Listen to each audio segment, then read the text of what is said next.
Bonjour les amis, j'espère que vous allez bien. On va faire un petit point rapide sur Bitcoin. J'avais dit dans quelques jours, une semaine, mais comme voilà, ça a bien pumpé, on va essayer de faire le point tout doucement pour voir si c'est réel, si c'est fake, et on va essayer de se projeter un petit peu à partir d'ici. Allez, si ça vous intéresse, mettez un petit like, c'est parti, on attaque.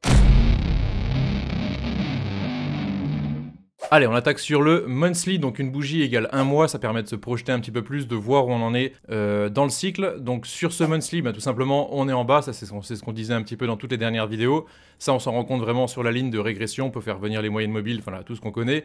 On est en bas. Et jusqu'ici, sur ce monthly, on s'est quand même appuyé très exactement sur cette ligne de régression, comme vous pouvez le voir sur ce schéma ici. Voilà, donc ça suit quand même plus ou moins bien le plan.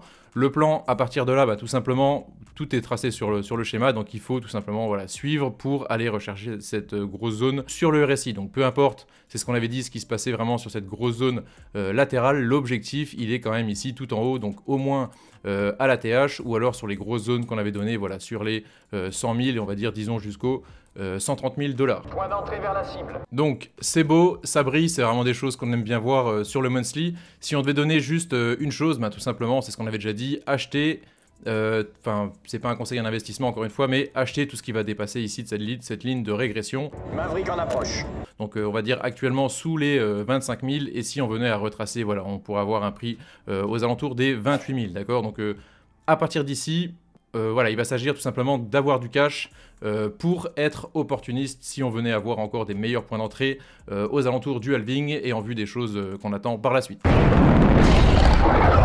Allez, on va passer maintenant sur le weekly, mais avant ça, je vous rappelle qu'on est partenaire avec BingX, donc si vous cherchez un exchange, ne cherchez plus. Vous avez accès à toutes les paires, mais vous pouvez aussi trader le forex, les indices, les matières premières, il y a vraiment tout qui est disponible sur BingX. Les frais sont déjà très faibles sur la plateforme, et si vous voulez bénéficier de 20% de remise encore en plus sur vos frais, prenez simplement le lien qui est en dessous de la vidéo. Allez, on vous attend sur BingX et on passe à la suite. Le weekly, donc le schéma encore une fois qu'on connaît si vous me suivez depuis un certain temps. Donc première chose à dire notable, sur laquelle j'insiste dans toutes mes vidéos, c'est que ça monte. Donc selon la théorie de Dow, actuellement ça monte dans le sens où on fait des hauts de plus en plus hauts, des bas de plus en plus hauts aussi, et pour l'instant ça monte, d'accord. C'est vraiment ce qui caractérise une tendance haussière. Deuxième chose à dire, notable et intéressante, c'est qu'on a des signaux pour l'instant, des signaux qui sont très intéressants. Donc premier signal, c'est cette ligne RSI ici que je vous avais invité à tracer il y a quelques semaines maintenant, qui relie tout simplement les tops actuels. Donc le signal a été notable, le break de cette ligne qui nous a donné ce pump directement vers des zones un petit peu plus hautes. Donc ça, c'est des choses qu'on aime bien voir. On aime bien voir quand la crypto en a encore un petit peu dans le sac pour pouvoir pumper. Troisième chose, au niveau des TP qui ont été clôturés, donc on avait dit grosse zone ici, on va y revenir après, juste après, voilà, qui a été clôturé entre les 31 000 et pour l'instant jusqu'aux plus ou moins 35 000 $. Donc ça, c'est quand même très intéressant. Au-dessus, on a quand même d'autres zones, si on venait d'autres zones d'imbalance à clôturer, donc au niveau des 43 000 ici, au niveau des 53 000, et on a une grosse zone ici, je crois que c'est les 59 000 jusqu'aux 63 000 $. Donc, encore une fois, c'est beau, ça brille, c'est des choses qu'on aime bien voir, quand la crypto pump, en dépit du reste du marché qui latéralise peut-être encore un petit peu, quand Bitcoin nous montre des choses comme ça, c'est des choses évidemment en tant qu'investisseur crypto qu'on aime bien voir. Donc, qu'est-ce qui s'est passé simplement, si on veut raisonner en termes de liquidité, donc on va regarder ça sur le chart des gaps, donc sur le chart CME futur. On va se mettre pour ça en échelle logarithmique, voilà, pour y voir un petit peu plus clair. Donc qu'est-ce qui s'est passé tout simplement dernièrement? On est venu clôturer le gap, d'accord, le gap qui datait du mois de mai 2022 comme ceci, on est venu très exactement le clôturer. Les gaps, on rappelle, c'est des trous de liquidité, on avait déjà tout expliqué ici, voilà, le chart part dans cette direction-là, puis d'un seul coup chute vraiment brutalement, et il laisse un trou d'air derrière lui. C'est ça qu'on appelle vraiment un gap, c'est un trou de cotation.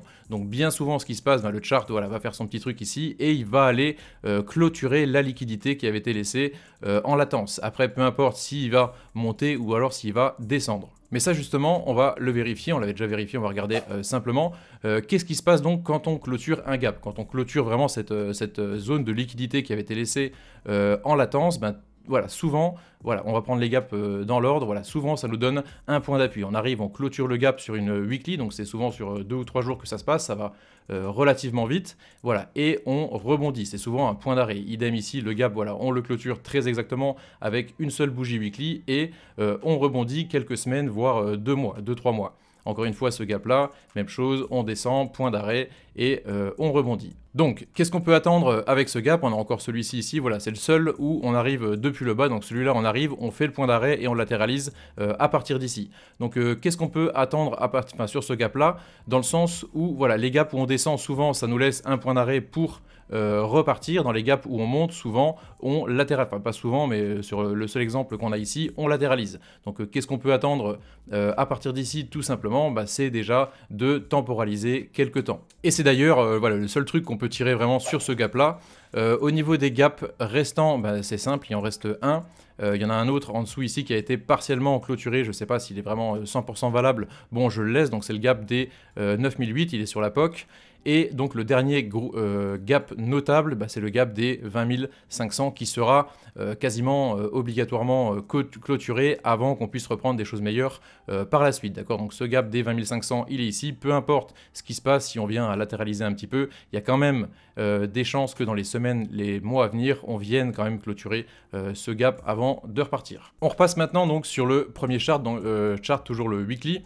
Donc qu'est-ce qu'on peut attendre à partir de là? Encore une chose, je vous ai remis le nouveau point vert. Donc le point vert, c'est quand on arrive sur la fameuse zone des 70 qui a souvent donné, pas toujours, mais donné des points de retournement. Donc ça, on avait déjà tout détaillé. Donc j'en ai remis un nouveau parce qu'on arrive encore une fois sur cette zone des 70. Et voilà, à partir de cet endroit-là, on peut attendre par rapport au gap qui a été clôturé, il y a beaucoup d'incertitudes, voilà, mais on peut quand même attendre au moins de temporaliser un petit peu ou alors peut-être de retracer. Donc ça, c'est ce qu'on attendait un petit peu, c'est les choses un petit peu moins drôles qu'on va dire maintenant dans la deuxième partie de vidéo. Donc les choses un petit peu moins drôles, on va zoomer encore une fois, les choses un petit peu moins drôles, c'est une possible distribution qui est déjà en cours, d'accord, sur ce gros niveau des 25 000 comme ceci. Donc la distribution de Wyckoff, on rappelle, c'est pas vraiment comment dire un pattern, mais on peut le prendre un petit peu comme ceci.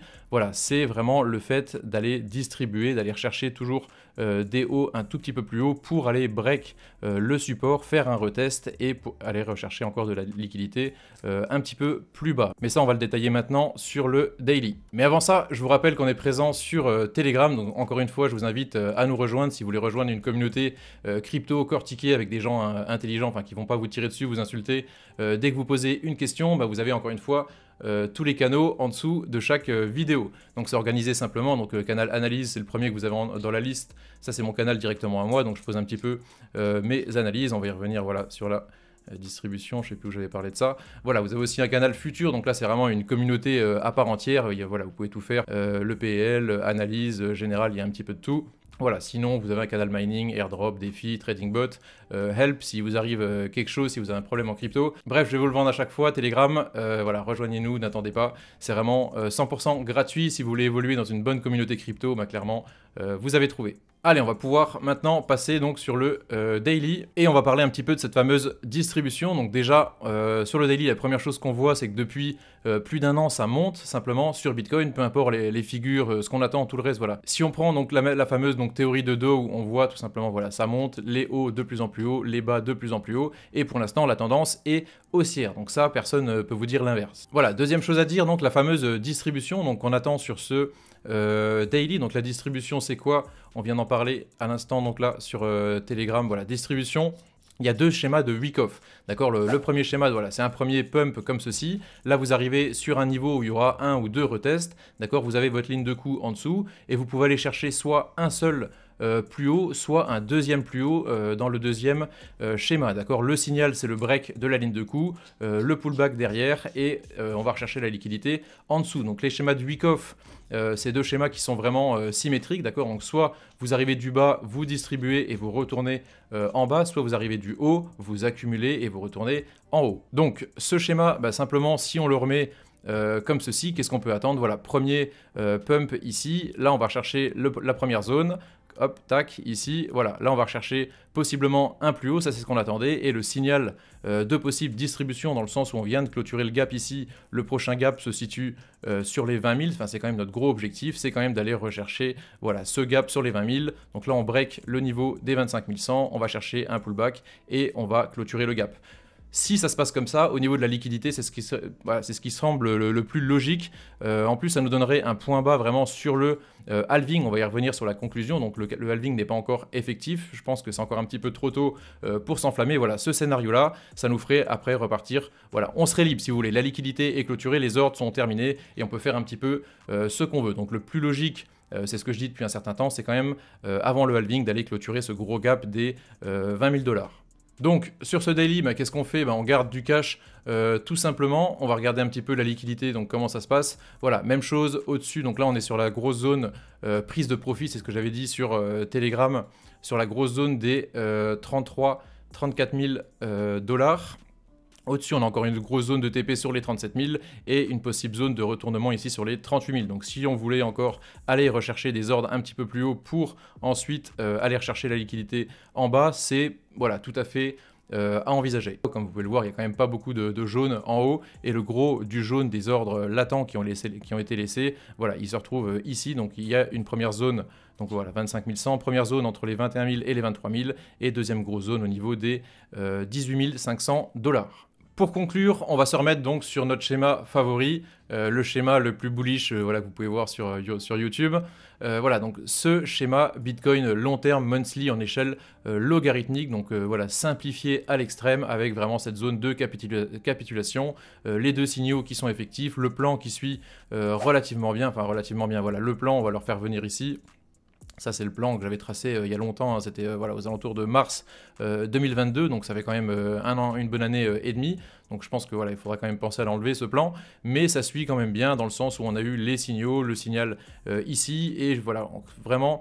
Qu'est-ce qu'on attendait avec ce plan? C'était vraiment bear market comme ceci, pré-signal sur le RSI, suivi du signal sur le chart pour rebond intercycle, comme sur les autres cycles, pour aller rechercher un deuxième top au niveau du halving, faire une bonne divergence et vraiment repartir en haut. Voilà, ça c'était vraiment, comment dire, l'explication logique, les différentes étapes de comment on termine un cycle et comment on reprend un autre cycle. Donc voilà, comment dire, la flèche que j'ai mis ici, c'était vraiment aléatoire, hein. Moi, j'en savais rien clairement où est-ce qu'on allait casser cette ligne-là.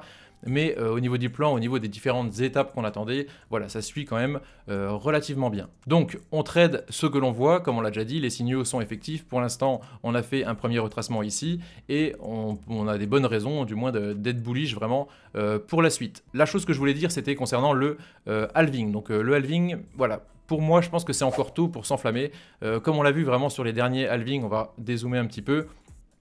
Souvent, voilà, sur le premier ici, ça pète plus ou moins tout droit, mais ça se voit pas sur le monthly. On a quand même des retracements vraiment assez sévères ici. Ça monte vraiment pas tout droit comme ça en arrière si vous diminuez l'UT. Voilà.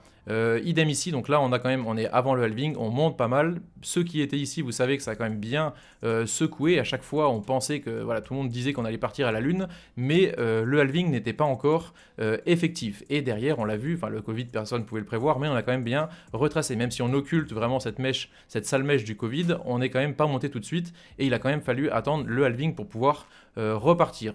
Bon. Ce que je voulais dire, donc c'est quand même bien, évidemment, on est content de voir les portefeuilles s'apprécier comme ça, mais pas s'enflammer, toujours garder du cash, même si en l'état on n'a pas encore été rechercher ces niveaux plus bas. Et voilà, il ne faut pas s'enflammer. Si vous avez vraiment du recul en crypto, vous savez qu'il y a un certain agenda à respecter, que ça dépend évidemment pas que de la crypto, ça dépend du DXY, des marchés, des paramètres macro. Qu'on verra pas dans cette vidéo aujourd'hui, voilà, mais voilà, pas encore s'enflammer, garder du cash possiblement pour la suite, on suit le plan, ça se passe quand même relativement bien. Encore une chose, donc si vous êtes là en crypto, ça j'aime bien le dire, vous avez fait le plus dur, on a passé le bear market, on est vraiment dans cette grosse phase de latéralisation, ça se passe même relativement bien. Voilà, si vous êtes encore debout en crypto, que vous y croyez, que vous avez encore un petit peu de cash, ou même si vous êtes all-in, clairement là on touche plus à rien, on attend et on attend vraiment les festivités qui commencent dans plusieurs semaines ou alors plusieurs mois. Allez, je pense qu'on est bon pour aujourd'hui, on a fait un petit point, on va pouvoir se projeter un petit peu.